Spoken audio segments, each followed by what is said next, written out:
আসসালামু আলাইকুম। গুপ্তবিদ্যা সন্ধান ইউটিউব চ্যানেলে সবাইকে সুস্বাগতম। আজকে আপনাদের মাঝে শ্মশান ঘাঁটিকে নিজের কন্ট্রোলে নিয়ে আসার জন্য বিদ্যা দেব। তো একটা শ্মশান ঘাঁটিকে নিজের কন্ট্রোলে নিয়ে আসতে হলে বহুত কাঠখড় পোড়াতে হয়। জানলে অনেক কিছু, না জানলে কিছুই নয়।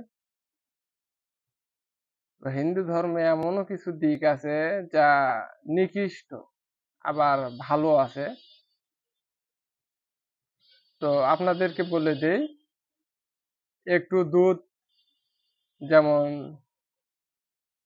3 পোয়া দুধ, তারপর আপনার ছাঁচি কলা পাওয়া যায়, যে কলাটা মিষ্টি বেশি।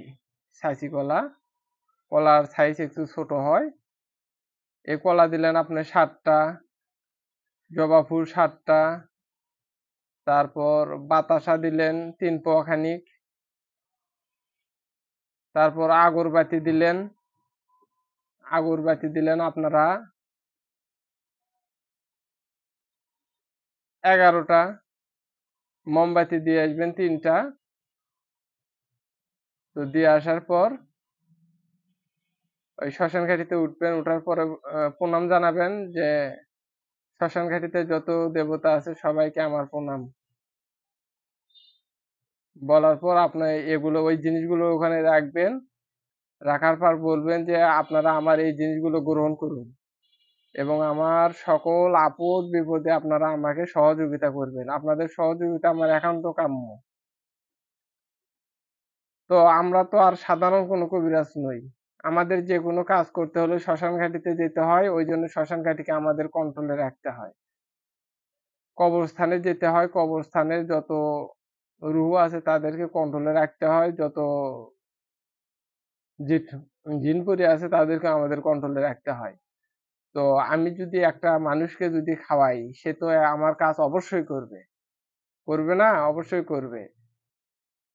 ঐরকম ওই জিনিসটা, তো এরকম কিছু জিনিস যদি তাদেরকে দেওয়া হয়, তারা সন্তুষ্ট থাকে, আপনাকে তারা দেখভাল করে। তো শ্মশান ঘাটিতে আপনার একটা বান চালাইতে গেছেন, তো দেখা গেছে যে ওই বানটা চালাইনের সময় একটু ভুল হয়েছে। তো সেখানে তো আপনার সাথে সাথে মুখ দিয়ে রক্ত উঠবে। কিন্তু যখন আপনার শ্মশান ঘাটি কন্ট্রোল থাকবে, তখন তো আর আপনার ওই সমস্যা দেখা দিবে না। আর আরেকটা কথা বলে দেই, শ্মশান ঘাটিতে আপনি গেছেন সাধনা করার জন্য। সাধনা করার ক্ষেত্রে অনেক সময় দেখা যায় যে ভুল হয়। তো সেই ক্ষেত্রে ভুল হয়, দেখা যায় যে যখন অতিরিক্ত বিপদ চলে আসে, বাঁচার কোনো পথ নেই। বাঁচার কোনো পথ নেই, তো সেক্ষেত্রে আপনার তো শ্মশান ঘাটি কন্ট্রোল আছে, সবাই আপনাকে চেনে যে আপনি তো তাদেরকে খাওয়াইছেন। আপনার কিছুই হবে না। আপনি চলে আসবেন। আর যদি যখন অতিরিক্ত বিপদ দেখতে পারতেছেন যে বিপদ সম্মুখে, মৃত্যু আমার সামনে, তখন 40 কদম পেছন দিকে চলে আসবে। পেছন দিকে হয়ে 40 কদম চলে আসবে। আপনি কিছুই হবে না, আপনি বেঁচে যাবেন। আল্লাহর রহমতে আপনি বেঁচে যাবেন।